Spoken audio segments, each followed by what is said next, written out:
Maddison in the summer had interest from Newcastle in the Champions League. You convinced them to come here. Dragons in Bayern Munich. You convinced them to come here. And with Werner and Van de Ven, they had other options as well. What does it say, apart from your own persuasive skills, about the direction this club is going? That some of the best players around are choosing to come to Tottenham. Yeah, I think. I don't think it's about. I don't think it's me convincing them because I really don't try and do that. I think it's important for me that not they meet me halfway, but there's a real. You want to hear some excitement in their voice about, and this is not just here at Tottenham. Wherever I've been, it's kind of that they really want to come here for themselves. They see it as the best step for their career, and for that sort of to happen, all I try and do is, again, try and sort of paint a picture for them about what they're entering into, and part of that conversation is me knowing as much as I can about them. I think that gives them some comfort that, it's not me just talking to another player, it's actually me talking to someone who I've invested time in to find out about, and then allowing them to sort of articulate sort of what they're looking for next. And you can sort of pick up in that conversation as to, okay, I think this is the right place for them because the things they want are here. Now, there's all these other things that come into it. Obviously, there's there's financial aspect. There's there's the network around the players themselves who obviously have their own opinions and that. So you can't really go on the fact that you can, me as an individual, can convince a person to come. But what I, like I said, try and do is just give them real clarity and certainty that I wouldn't be speaking to them if I didn't think they would fit and this wasn't the right place for them. It does show that you're building something special. I hope so, and hopefully a lot of that is just from them seeing externally. Maybe it's the way we're playing and the kind of players we're bringing in and seeing how the players we're bringing in. I think it helps us that, I think our summer window was good in the fact that the players who came in sort of contributed. So when again, it shows that we've put a lot of time and effort and care into making sure we bring in the right types, players and people. So again, I think that gives comfort to anyone who's deciding, okay, well, they wouldn't be talking to me unless they see me as part of this. So I think a lot of that is just, like I said, the external and then watching us, how we're playing, how we're going about things. And I think that is a good selling point for us. The more we can sort of go down that track and have success in these areas, particularly when you're talking about younger players, because part of their sort of journey is they don't want to make the wrong decision at this point of their careers. So seeing others in a similar boat to them coming here and sort of having an effect straight away, I think helps us in that pursuit. Just on Timo, you said look in the past, you're all about the present, but in the recent past he hasn't played that much this season. I know he's had injuries, but had competition at Leipzig. Is that a worry a bit? Is it going to take him a while to get up to speed because of lack of injuries? No, because again, you have to look into that, and it's fair to say that Leipzig play a little bit differently now, and it's somebody like Timo. The system they play doesn't necessarily suit him, and like I said, he's got some competition. But look, it's fair to say that if Timo was playing regularly and scoring goals, he wouldn't be here. We wouldn't be able to afford him. Simple as that. So you're looking for these opportunities and potentially trying to look beyond the obvious to say, well, there's an opportunity here. And when Johan sort of presented to me, I was really excited by it because I just thought, okay, here's an opportunity that normally wouldn't sort of come across our desk at this point in time where we are as a club, because like I said, our priority was kind of the centre-back position. And I could see some real possibilities in him playing in our system that maybe, at Leipzig, like I said, they sort of changed a little bit the way they play, that maybe the opportunities wouldn't be as plentiful for him there. John? Hello, Ange. You've had a fantastic first half of the season. Thanks, John. It's gone incredibly well for you, hasn't it? And you've made now two really significant signings. How much better can you get in the second half of the season? Does that excite you? Yeah, it does, and look, that has to be the objective and the aim for not just me, for every manager, I guess. Like I said, we've got to take every opportunity we can to get stronger, and part of that, I think, part of that process is just a trust thing of the club.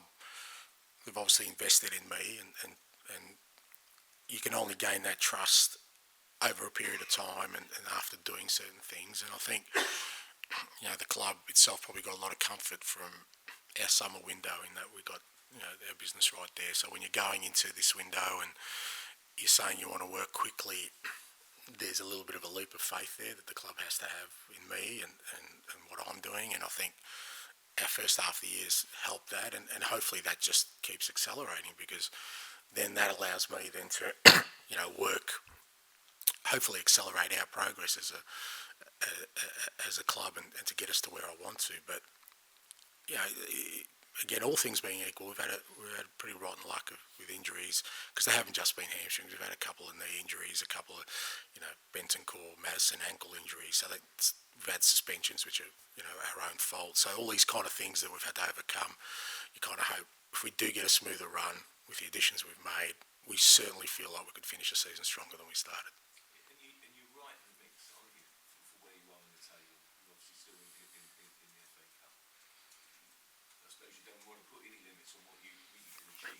Generally, you never put any limits on what you can No, I don't think that would be right for me to do that with this group of players and for the club. Like I said, we're kind of scratched and clawed our way to stay in a decent position in the league. We're through to the next round of the cup, and when those possibilities are always there, you certainly want to tackle them, as robustly as possible without any fear of, falling short or fear of not achieving something. It's about us. We've done that from day one of kind of having this clear sort of vision as to the kind of football we want to play, and we're still, some parts of it we've been really, really good and surprised me our progress. Other parts we're still really in the early stages of development. So we've got a platform there to kick on, and we've got to try and take advantage of that. Matt? Do you think Tottenham are in the title race? Well, define to me what a title race is. A realistic chance of winning the title. You're 1 point behind. Yeah. So by that definition, if I said no, you'd turn around and say, "Oh, come on, Ange," wouldn't you? Because by definition, we are, aren't we? Yeah, I agree. Yeah. So yes, we are, and I've said that all along.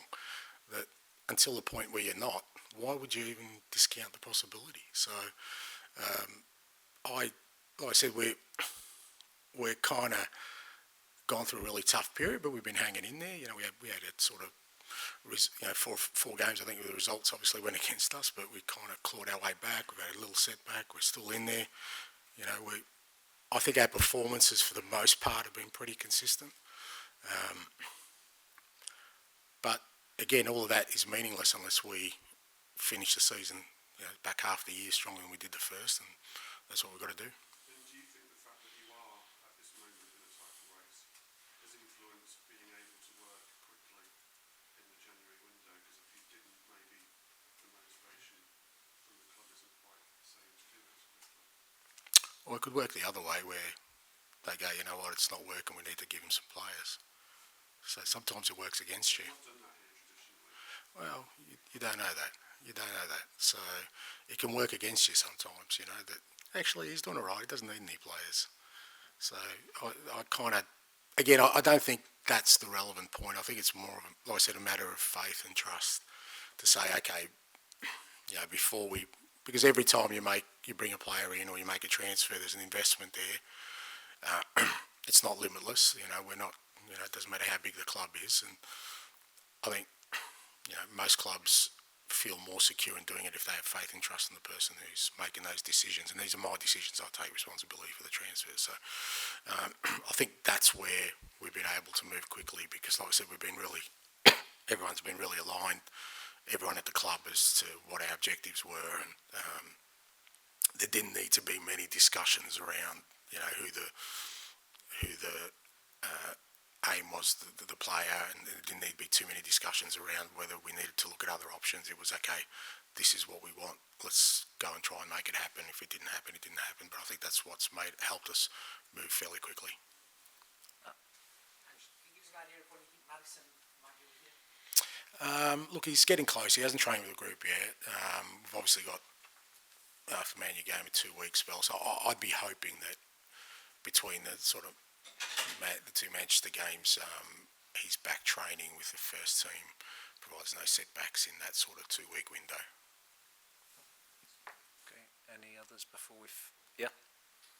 Ange, I think it's pretty fair to say over the last 10 years, even though Tottenham have had some very good seasons, they've away at the so-called Big Four, Big Five, they've not picked up, a big token of wins. Is that something that you're aware of, and is it something that you're going to try and, create this sort of more positive sort of mentality where they can go to places like United the weekend and get the win and make some sort of statement result? Again, I'm not a great one at sort of looking at sort of the historical references to these things, because I always feel that, I wasn't there, so I don't know the conditions or the reasonings behind whether there was something endemic in the club that didn't allow that, or some thought process. I kind of just tackle them as I get into every club from there onwards, and I think it is important how you perform in those kind of games, because ultimately if you want to be successful, you need to be able to perform in those kind of big games, and particularly away from home, the challenges. But if you look at we obviously went to Arsenal, we went to City, we played Liverpool here. We've done okay in those games. Not the result, just results wise, but performance wise. I don't think we've gone into any of those games and I've walked away going, there was a massive gap between us and them. We gave as good as we got in all those games, and it is important. And Old Trafford is another place where that the atmosphere and the way that the crowd get behind the team is going to be a great challenge for us, and it'd be good to see how we kind of react to that and how we can sort of keep developing as a team, because it is an important part of the process. Home comforts are great, and we've got a great home ground and great crowd behind us, but if you can do it away from home in adversity, then I think it just accelerates your growth. The final one from Tom, please. And just a quick one, does that mean that you think Maddison could be available for the City game? Oh, no idea, mate. No idea. We'll see. Yeah, like I said, it depends on when he starts training. If he starts training early next week, potentially. But then again, you've got to see how they train with the first team and how they feel.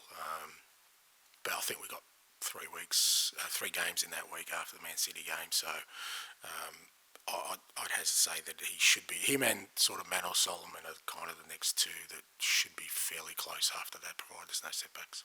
Cool. Thank you, guys. Thank you.